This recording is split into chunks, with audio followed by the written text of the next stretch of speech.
This podcast is brought to you by the letters KYLT. So, episode 1 of our conversations around the golden age of KYLT Radio and Top 40 Radio, Top 40 music. We're going to start that conversation with a name that is synonymous with KYLT, and that name is Vern Argo. Vern, welcome to the podcast this morning. Thank you. And where are you calling in from today? Missoula, Montana.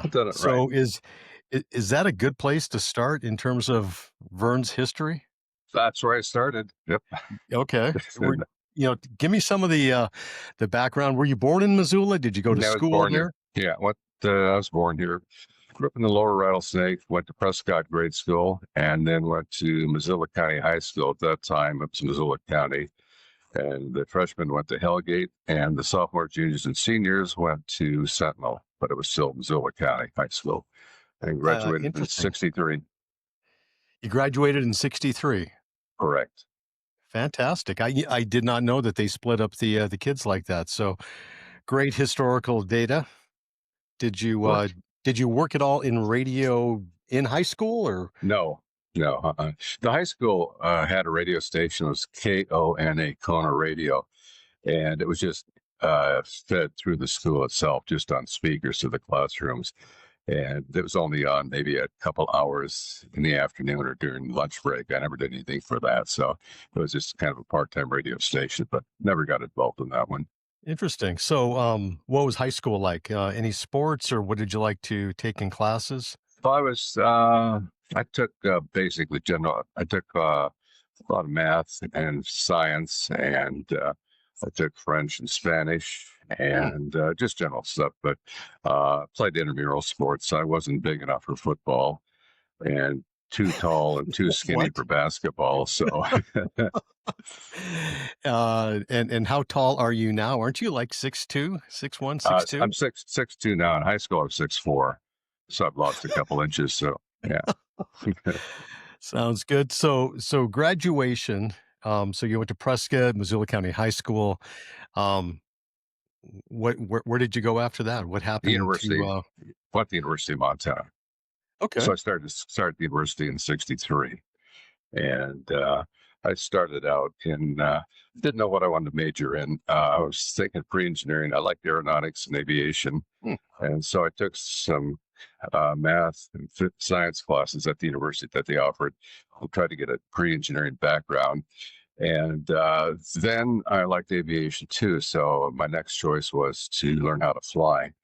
So I enrolled in Air Force ROTC, hoping to go through the ROTC and become a pilot. But the problem I ran into in the Air Force, I have astigmatism in my right eye, and I could never actually pass the Air Force's flight physical to be a pilot. And so I started to kind of drift into in journalism and radio television. I was interested in that as a sidelight. And so I was stuck between whether I'm going to be in aviation or go into radio or television or something like that. And so when it came time to graduate, I decided to try to go in the flying program. So I dropped out of Air Force ROTC and went into enlisted in the Navy and went through OCS. And I was able to fly in the Navy for a time because they changed their eye standards to 2025. So my astigmatism was okay. So I was in the Navy flight program and was going through that. And then they changed the eye standards because they were no longer losing pilots in Vietnam. And I couldn't pass the eye test anymore. And so my flight program in the Navy ended, and I was discharged out of the Navy. And so I came back into radio. And because at that time I was going to university, I started working at KYLT in 1965, probably the end of my sophomore year. And so I had a part-time job in radio while I was going to school and doing that. So after I got out of the Navy, I went back into working at KYLT and did continue my flight program for a while using the GI Bill. I ended up getting my commercial instrument rating and hot air balloon license. And I flew a little bit, flew skydivers and stuff for a while and did that for a while. So, but ended up back into radio. We'll chat a little bit later on about Sure. the KYLT hot air balloon. Um, let's go back just a little bit and talk about some of the maybe the airplanes that you flew in the Navy. That just kind of intrigues me. The only thing I was a T-28 and a T-34, the only ones that because I went through and you go through Sopley Field first for a while, and then you change. At that point, after you go through the initial stage, you had a choice, say in propeller or jet or go helicopter, and I didn't want to do helicopter, so I stayed in the pipeline for that side, and then I was going that way, and then it came time for my yearly physical, and kaboom, and that's when I got shut down. So I'm going to guess the T stands for transport or something along those lines. Trainer. Trainer. Okay. Yeah. Trainer. All right. So how big of a plane was that? Oh, just like a beach rapidanza. Okay. Very good. So you come back and you're in Missoula working part-time at KYLT. What was KYLT doing at the time, and where was it located? And, what was the competition like? What was the landscape? Well, when I first started at KYLT in '65, it was in a trailer house, and it was out by the cemetery on Otis Street. And so I was working part-time there. The only reason I got the job at KYLT, I had a couple fraternity brothers who were in radio, and one worked at KGVO, and the other one did some stuff for KUFM and did some television. And he knew one of the guys running at KYLT, and he just approached me and said, "Hey, still interested in doing radio?" I said, "Yeah." And he said, "Well, KYLT has an opening, and why don't you go out there and apply for the job?" So I walked out there. They said, "Do you want to be in radio? Do you have any experience?" And I said, "Well, I've been on KUFM, some experience." "Okay, fine, you're hired."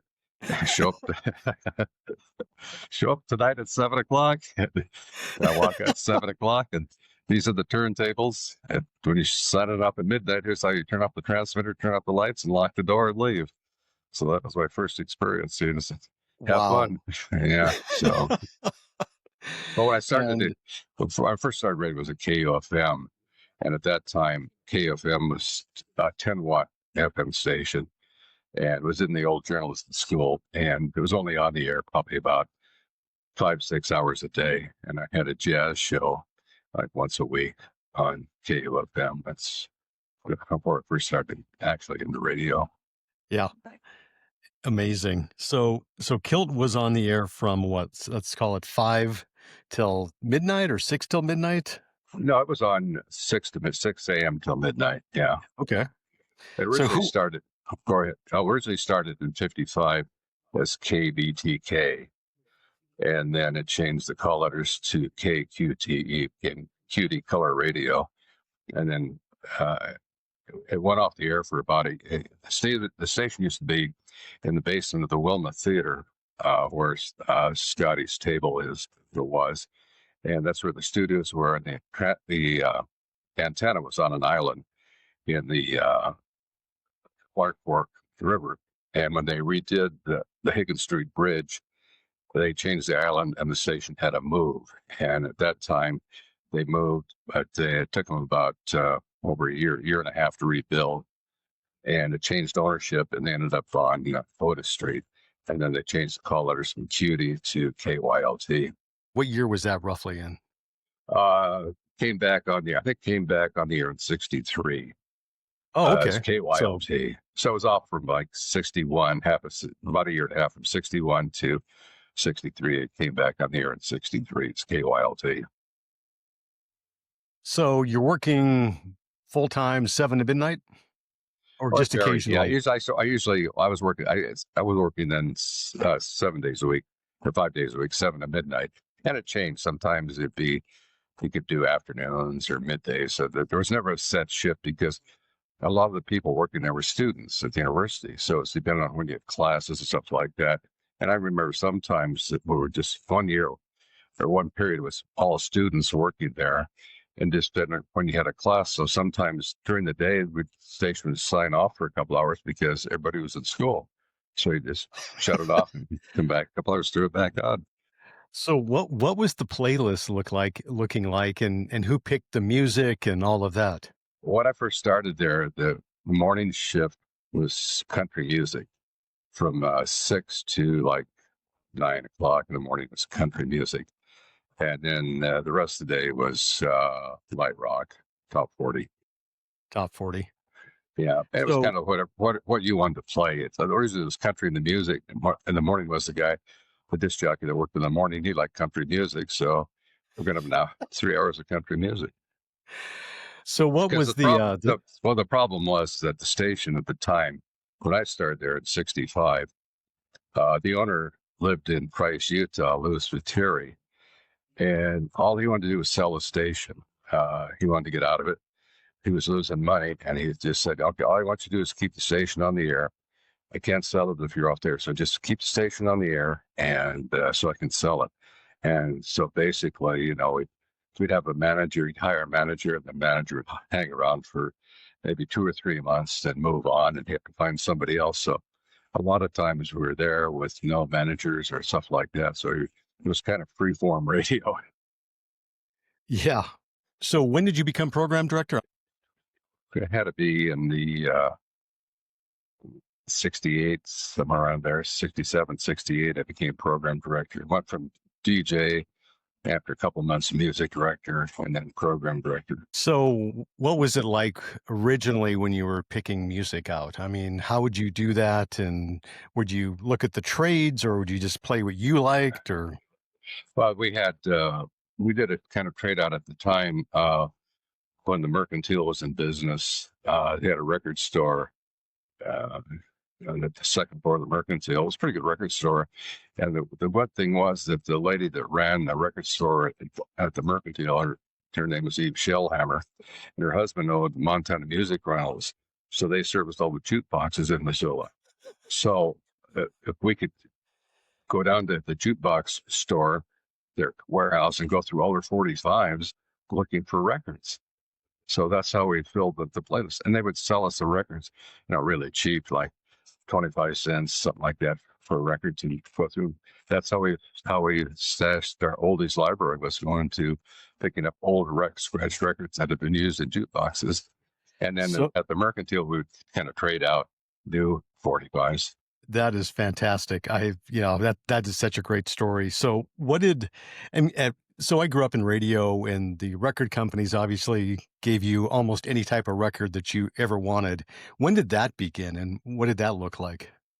Oh, when I started working there, every now and then, record companies would send you records, and but the problem is you had to be on music lists, and so the first great trade magazine that was fairly inexpensive was the Gavin Report, and it came out weekly, and it was a music tip sheet, and so if you were subscribed to their service, the record companies got your name and address.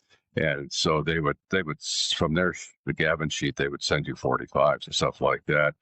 And then there was another one called the Hamilton Radio Report, which was a little bit better, but they would send you hits that were proven hits. So you didn't get a lot of junk in the mail. You got good records and stuff like that. So that's basically how we got our music service. And then we'd start to call out record companies. And one time, a couple of us took a trip to Seattle and just went around to a couple of the record company outlets in Seattle, asking people on mailing lists and get records, stuff like that. So it took a little work and a few phone calls and letters, but we'd start to get the records trickling in, yeah. So at what point did KYLT put the antenna up on Waterworks, and when does KYLT kind of finally come into its own, do you think? The AM, we put it up on Waterworks. What we did was a combination thing of KYLT and KYLT FM. So they were co-located. So that had to be probably in the early mid-70s, probably like 73, 74, I think, somewhere around there is when we moved up on Waterworks still. And before that, the antenna was on the top of the Florence building, is that correct? Just the FM, KYLT FM. Oh, just the FM, okay. Yeah, KYLT FM used to be KISS FM, and KISS FM, the studios were in the Florence Hotel building, and the antenna was on the top of the elevator shaft. And then KISS FM moved up on top of TV Mountain. And so they just bought the people that owned Holter and Gene Peterson bought KYLT FM or KISS FM and made it KYLT FM on Florence Hotel. But the signal wasn't very good. The coverage wasn't very good. So that's why they co-located and we went up on Waterworks Hill. So when did you buy KYLT FM? Had to be probably right around 73, 74. Okay. Somewhere right around there. At what point does KYLT go 24 hours? Oh, it was 24 hours back. What we would do at times, we would take, when we were in the trailer, it was never 24 hours. Once in a while it would be, if somebody had nothing else to do, maybe on the weekends, it'd be like Friday night, Saturday night, somebody would work all night. But that would be, it wasn't a scheduled thing. And then when we moved into the Fairway Center, to make it 24 hours, we would take and pre-record programs on old reel-to-reels. And the person that got off at like at 1 o'clock would just start a reel-to-reel and leave. And then the tape would run till somebody came in at 6 o'clock in the morning. And then, yeah, it got the job done. But, you know, Yeah. who's listening? Nobody knows probably. But it seems like I remember what would have been late 70s. What was it? Nighttime America with Bob Dearborn. Mm-hmm. Some satellite show. When did satellite radio kind of come into vogue? Oh, it had to be in the late 70s, I think. We put in a satellite dish, and we did carry a lot of the stuff we carried was just news feeds and stuff like that. Like I think our first news feed was some RKO radio, and we had they carried news and some programming. So that's our first satellite dish was for that. And then it started to expand, and I don't think we really got into much satellite until the station moved out on Reserve Street. I think we're just kind of hit and miss for a while. Yeah. So, one of the things I looked at when kind of researching this was that KYLT, you picked up a number of Radio Station of the Year awards in the early 70s. What was that like? Do you remember those? Oh, it was the Greater Montana Foundation, I think, that presented awards. Yeah, he just submitted entries for what you did and stuff like that. And then they had the Greater Montana Foundation was set up by Ed Craney, who used to own the XL radio network in Montana. He had radio stations and TV stations, and then he sold it all. And so he set up a foundation, and he just picked judges every year. You submitted your application for Station of the Year, Announcer of the Year, Newsperson of the Year, stuff like that. And then he had a panel of judges that selected the best one. And they used to have a party in Butte every year to award the awards. If you're going to have a party, that's the place to have it, right? Yeah, have it in Butte. That's right. Yeah. So, no, that's fantastic. So, at what point, so you're kind of in this, what I would call the golden age of top 40 music, and KYLT is, kind of picking up steam. You've got the FM going as well. But it seemed like some of the great things that you were doing around promotions too were pretty impressive. So you talked a little bit early on about the hot air balloon. mm-hmm. And then I also want to talk about your friend and mine, the Great Pumpkin. So tell me about the hot air balloon. That came about probably in the early probably 75, 70, maybe around there. I think 76. We were looking for new promotional stuff to do for the station. And at that time, balloons were pretty big. Like Budweiser had the balloons, and so there were Budweiser balloons all over, flying over people. And people were starting to get into hot air balloons, and it was a good gimmick to get people out to see. And so we ran across this hot air balloon. I don't know who actually discovered it, but the balloon was owned by the state of New Mexico, and it was their state's hot air balloon. It's called the Zia. It was yellow and red, the colors of New Mexico. And they had to sell the balloon because it was too small for them. It only carried like 4 people at the most. And so we got a deal on the balloon. and went there and bought it and had the KYLT letters sewn on the side of the balloon to advertise the station. And at that time, we were trying to still promote AM, even though FM was starting to make grounds in radio. And the owner at the time really believed in AM radio and wasn't too much into FM radio. So it was a push to try to make KYLT stronger. And so we had the balloon for probably about maybe 4 years, something like that, 4 or 5 years. But the problem with the balloon was expensive to fly. Commercial insurance, had to have commercial insurance, and the maintenance on the balloon. At the top of the balloon had the most heat, the most damage. So about every 80 to 100 hours, the top of the balloon had to be repaired. So we'd have to ship it up and send it to New Mexico to have it rebuilt. It came back. So it got to be a real pricey thing. And so after the problem in Missoula, the valley goes north and south. The winds are mostly east to west. So you really couldn't do much with flying it. So at the point where it just got to be too expensive to run, and people lost interest in it. So it was just time to move on. And so we got rid of it. It seemed like you would tether it and occasionally take people up in it. Oh yeah, we used to tether it, take people up in the thing, and then we had little certificates around. I think I still have a couple certificates around. They got certificate for flying in the hot air balloon. So we'll talk about the pumpkin here in a second. I do want to ask you about the Big 30 countdown live from Skaggs, if you remember that. Oh yeah, Fat Dad did it with Ron Ulrich ran Skaggs Drug, and we built a little portable studio and we took it over there. And I think we left the studio in Skaggs and just rolled it out. And Fat Dad did the top 30 countdown. Yeah. Because that actually ended up being, we modified it because then we got into disco business when disco was big. And we had that portable studio that we put in the back of the hot air balloon truck, and people would take it around to do dances and stuff. Oh, amazing. Yeah, it was a good thing. So it was good for about 4 or 5 years that you could rent our little studio, get a disc jockey and music. And it was pretty inexpensive for a party of something like $100, $125. And we'd come to your school or your house or your party and wheel up the full disco machine, 2 turntables on it and some LPs. Could they request Vern Argo? I didn't do it. No, there was one guy. There were 2 guys that liked to do it. They were part timers, and they liked to do it. So they had a good time doing it. So at what point did you pretty much go off the air?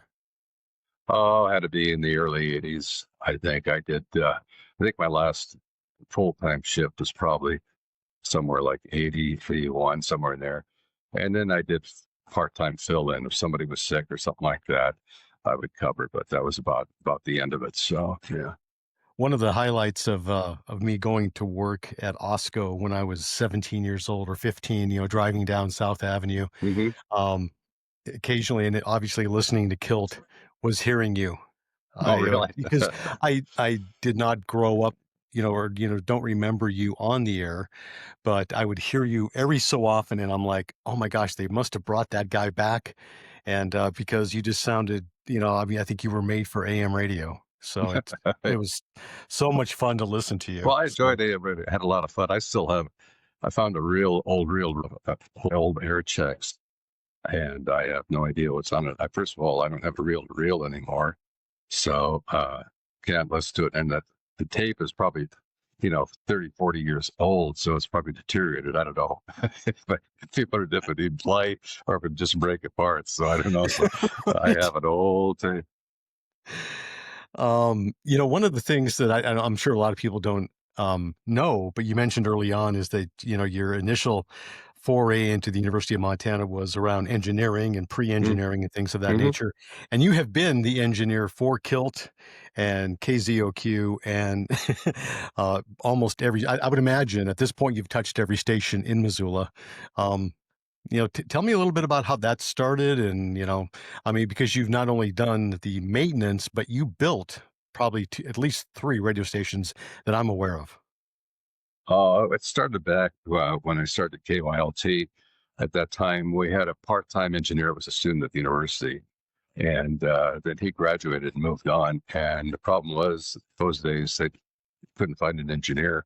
So if something broke down, somebody had to fix it. There was nobody to call. So I slowly got into fixing it that way. And then I had a friend that Tom McGinley, who's still an engineer for KUFM and KVGA now.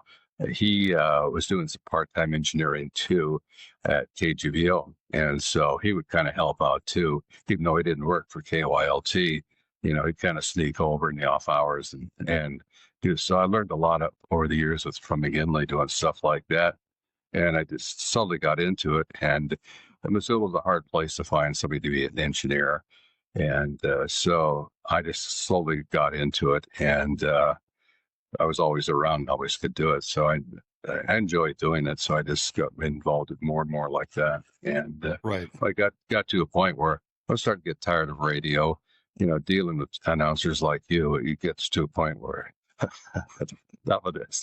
And so I started to pick up more engineering. I could see that radio was changing back in the 80s. I don't know if you remember, we had that odd disc system for KYLT.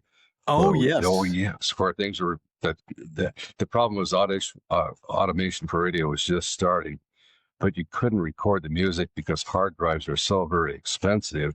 So we had this audio system that played the commercials and the voice tracks, but the music was on. We had 3 Sony jukeboxes that were programmed with pre-recorded CDs. And so that's where the music came from, but it was a start of automation where you could voice track it at a 6-hour shift. Nobody was there. And it would do everything. So that was kind of the start of automation. And I could kind of see, this down the road when hard drives become more cheap and stuff like that, this is where radio is going to go. And so I just kind of went forward that way and got into computers and doing that type of engineering because I figured, this is what's going to probably happen in a few years down the road. It took longer than I thought, but I thought, the days of live announcers 24 hours in the station are non-existent anymore. Like the Missoula stations now, some of the morning shows are live, but the rest of the time it's all voice track. There's nobody there, not a soul. Oh my gosh. Wow. So yeah, I don't want to go down too far down a rabbit hole, but what's your take on the state of play in radio right now? I mean, not only in Missoula, but across. Well, in Missoula, I think radio is kind of boring because there's really, on the weekends, if there's a problem, you'll never hear about it on radio. There's an emergency or something like that because there's nobody there on the weekends, and that's the whole issue. So I don't know if it's ever going to come back. It probably won't. I just think it's, you either turn on the radio for music, but that's about it, and a little bit of news in the morning, but there's really nothing else there. Yep. What do you listen to? Do you listen to, any of the streaming services, the Spotify's or podcasting or? I listen to XM. Okay. What's your favorite? Oh, they like, there's a jazz one. It's Watercolors, also like 70s at 7, 80s at 8, classic rock, vinyl rock. What's the song that would cause you to turn up the radio? From the 70s or 80s? Tina Turner. Tina Turner, yeah. You turn it up. Now, does the wife turn it down or does she go along? No. Oh, she won't ride with me if I'm listening to music from the 60s. Listen, I have the 60s channel on. No, she won't get in the car. Well, so it brings up a question that I did want to ask you about. So back in the day when, oldies, so in the 80s, the oldies were, late 50s, but mainly 60s, a little bit of early 70s. So that music was roughly 20 years old. Now we've got, it just seems like the music from the very, very late 70s all the way through, let's call it 88, 89, this tranche of music from the 80s won't go away. What was it like then picking music, and what did you think about that? And what was the industry kind of saying about music and top 40 in general? I think, top 40, if you look at top 40 from the 60s now to what's quote top 40 is now, there's no comparison. You can just even listen to the music from the 60s to the 70s. You know, if you listen to like an XM, if I listen to the 60s channel and then go to the 70s channel, all of a sudden you hear the music has started to change quite a bit there, just between the two and a decade, how it's changed. And I think in the 80s, it had changed again. You could just kind of see how the trend is changing. And I really don't know much about the 90s because I wasn't doing music or anything in the 90s. So that the mid 80s, I was about done with music. Anything after that, you know. So let's talk a little bit about the transition from AM to FM, because I remember it. I was there with you, and you could see that, the teeter-totter was starting to go towards the FM. At one point, you changed the name from KYLT FM or KYLT FM to KZOQ, Q100, the QZ100. Z100, yeah. Or Yeah. changed, yeah. What the station was sold uh, in the mid 80s, sometimes in the mid 80s, it was sold.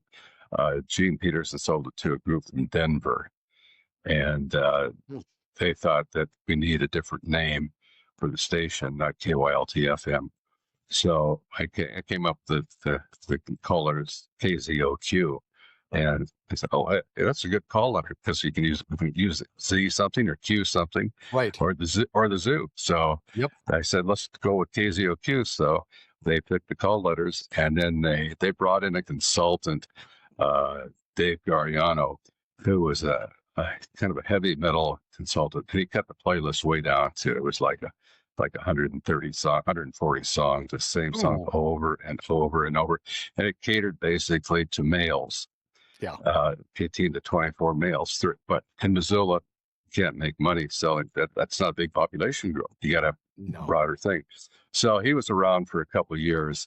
And then the people from Denver lost the station, and Gene Peterson got it back and dumped Gariano. And then we expanded the thing and made it a little more user friendly, so it have a bigger base. But Yeah, you started off with quite a bit of automation, a couple of yeah, live shifts, as I recall. You had Jessica no, James. no. When it first came on, it was all automated. Was it? Okay. Yeah, we had that people know there are 3 carousels that held cartridges, so they each held like I can't remember 30 cartridges. So your commercials were on the carousels, and then it had a couple just single deck players for IDs and jingles, and then we had 3 reel-to-reels. So I pre-recorded all the real music, did all that. How long did that take? A long time, quite a while. So I just entered the production room and just recorded music over and over. And then, so we just put on the reels and let them run. There was no voice tracking, nothing. It was just music and commercials. Commercials. Yeah. Was it profitable? I mean, I would Well, imagine you didn't have any overhead. No, there was no overhead because it was just the AM guys doing it. And they didn't have to record anything. All they had to do was change the reels. When the reel went up, change the reel. That was it. And we never forgot to change the reels. No, never. So yeah, and that was, but it was no voice tracking at all. So, and then it expanded, and when we moved up on to Waterworks Hill, the FM, then we built a second control room, and then it went live. Then Okay. So what did it look like when it went live? Who did you have? What shifts were covered and what was important? Was it 6 to midnight, or did you no, it run ran some? like 6 to midnight, and I think the shifts were like maybe 6-hour shifts. I can't remember, but and we had a couple of college students doing it too. So, and it might have been, I don't think there was, I just can't remember because the first studio was in the Fairway Center where we built it. And I think we'd gotten rid of the automation and it was strictly all live. And Okay. So let's go back to the Great Pumpkin, because this is something that I think Missoula, if there's a touchstone for a lot of Missoulians in the fall season, it's Grizzly football and it's the KYLT or KZOQ Great Pumpkin. Walk us through that, because you hid the pumpkin, you voiced the pumpkin, you wrote the clues. You were the only one, and you were so quiet about it. In terms of knowing all of the kind of the components and where this thing was. But yeah, tell me about the pumpkin. Started out back in, I think it was 65. And we had a manager at the time that got a trade out for Bic pens and Dippy-Doo hair tonic. And we liked the Bic pens, so we kept those. But what are you going to do with Dippity-Doo? So we had, I don't know, like 4 or 5 cases of Dippity-Doo.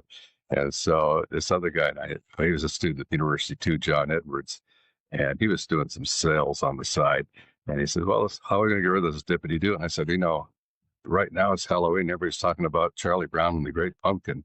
So he said, yeah, that's a good idea. So let's hide the Great Pumpkin. So the first year we did it, we didn't know what to do. So I said, well, let's hide some smaller pumpkins with clues to where the Great Pumpkin is. So I think the first year we had like maybe 5 little pumpkins around Missoula, and we gave out clues on the air.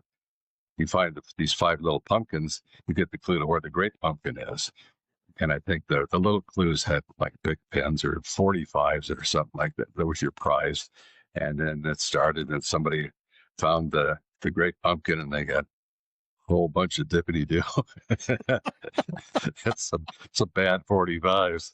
And so it started. So that the next year I did it again, and we'd upgraded the prices a little bit. And then we just went down to 1 pumpkin because it was kind of a pain to hide about 5 little pumpkins and a big one. So let's just cut it down to 1 pumpkin. And so it started that way, and we had to be careful because we had to keep it on public property. Right. And so nobody would get injured, stuff like that. And try to keep it in the city limits because people think, well, we'd hide it out in Frenchtown or something like that. So we had to say, it's in this area of Missoula, so people would, and always say it's on public property, it's not on private property, things like that. But people still wouldn't believe you at times they would still get on private property. But that's how it started, and it kept growing. And a couple of funny things on the Great Pumpkin. One year, a dog found the pumpkin. I'd hidden it in the rattlesnake, and this dog was just out walking around, and he came home where he lives, and with the pumpkin in his mouth. These people had no idea what this Wow. When they looked inside the pumpkin, there's a slip where you found the Great Pumpkin. Yep, I remember seeing the slips. Yep, congratulations. Yeah, and another lady who was just visiting Missoula was walking, taking a hike, walking around, had no idea what it was. She just found this pumpkin, picked it up, and didn't have a clue what she'd want, what the Great Pumpkin was. Had no idea what it was. But I had this one friend of mine, Dave LaRock, who was always after the Great Pumpkin, just bugged me, where is it? And so one year, I hid the pumpkin across the street from his house under a light pole. And he never found it. He almost killed me. But what do I need to do for you? You look out your front window, you'll see the pumpkin. It's out there. He missed the whole thing. So those are some of the highlights. Did you craft any of the clues for Dave to, kind of say? No. Because after he figured out what the clues were, he understood what it meant when I explained what the clues meant, but he had no idea. But got him. Oh, but, in the late 70s, the pumpkin was worth some great prizes. We had some pizza a week for a year and different things like that. Yeah, there are. I think sometimes the prizes, the value of all the prizes got like a couple grand, something like that. Yeah. There were some good prizes in the thing. Yeah. No, but trying to hide the thing, I always hit it on October 20th. That gave you basically 10 days to find the pumpkin, and it was the 20th is my wife's birthday, and she'd get so mad I'd get up like 4 o'clock in the morning, go out and hide this stupid pumpkin. That never went over well. So, I think never mind. Let's talk a little bit about Grizzly Sports, because KYLT was known for years as the voice of the Montana Grizzlies. When did that contract start, and what did that look like? Oh, it started probably KGVO had the contract to do it, and then we got it from KGVO. It was a bidding thing. I think the way we got it was that we started raised money for the athletic department, GSA. We started a golf tournament, and to raise money. And this manager we had at the time, Harry Conlon, knew some people in sports.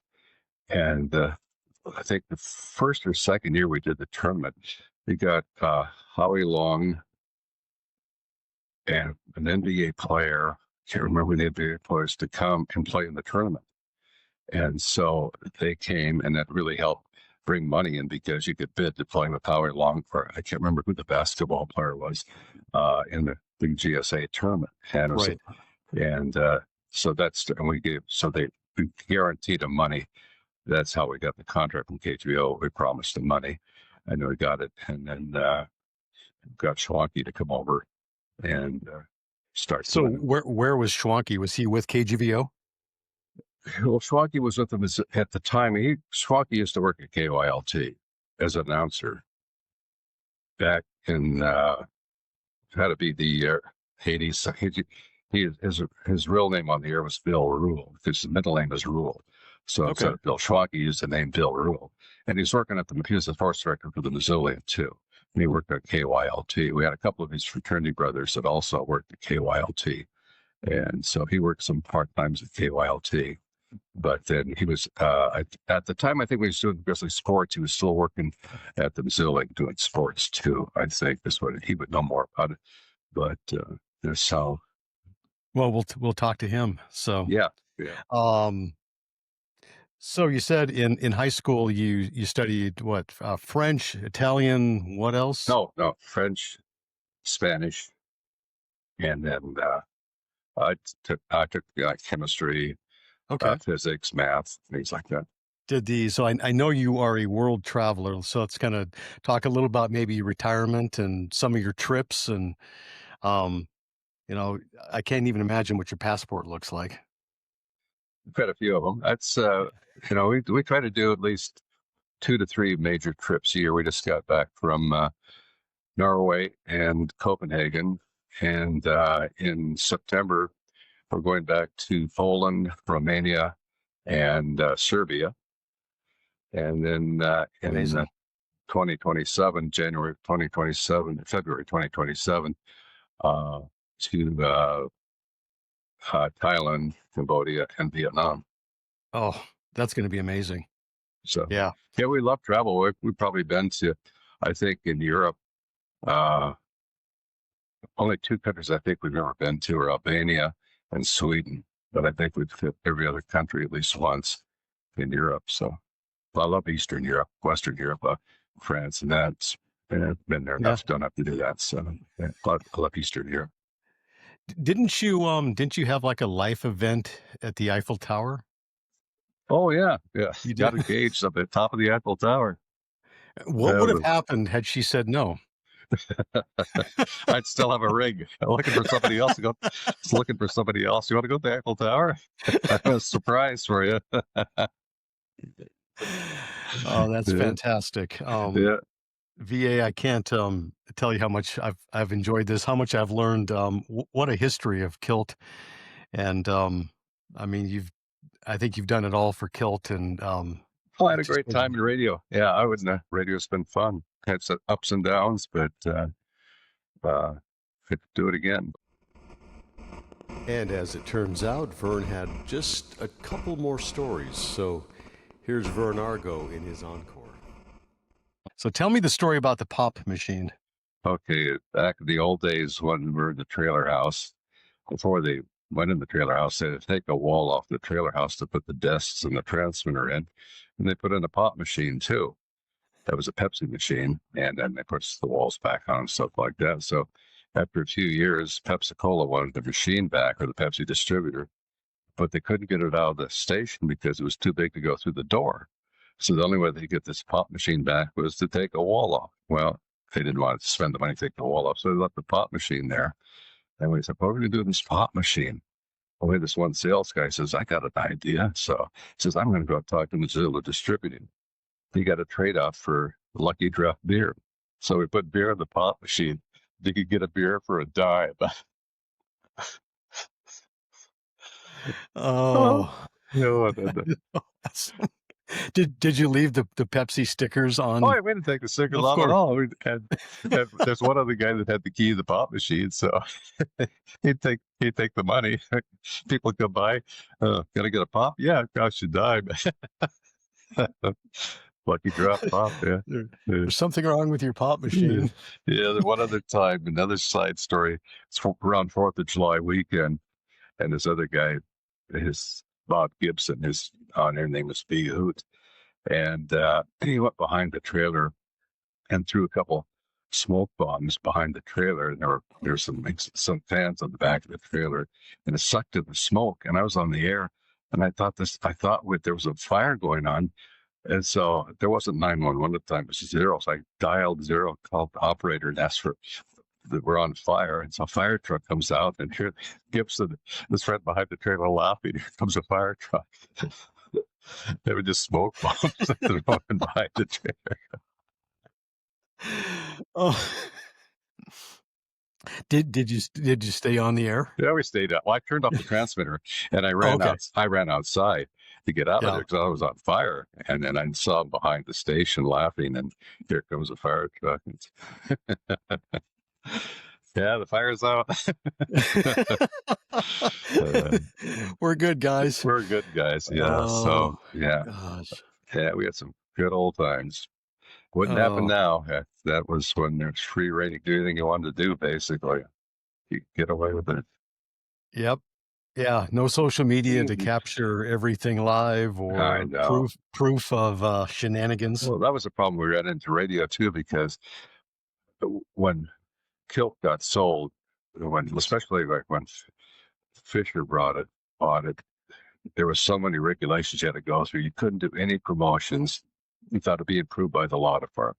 They had to go through their attorneys. Everything was just a nightmare to do anything. Oh, And, take all the fun out of what you're going to do, because it had to be pre-approved by somebody above. And so you couldn't be spontaneous and do stuff like that, because you run into a hassle. So kind of killed fun. wow.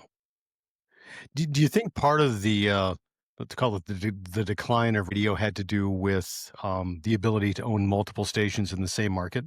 Yeah, I think so. I think they just control, like in Missoula now. There's Town Square and one other group owner, because Mountain FM shut down. They're off the air, and nobody wanted to buy it, so they just shut them off. So there's just Town Square, and the one that Becky Smith has.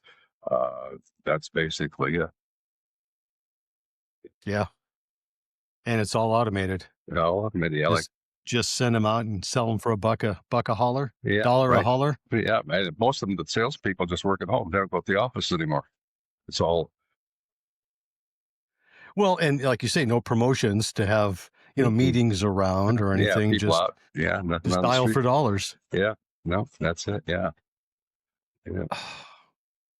fun be gone.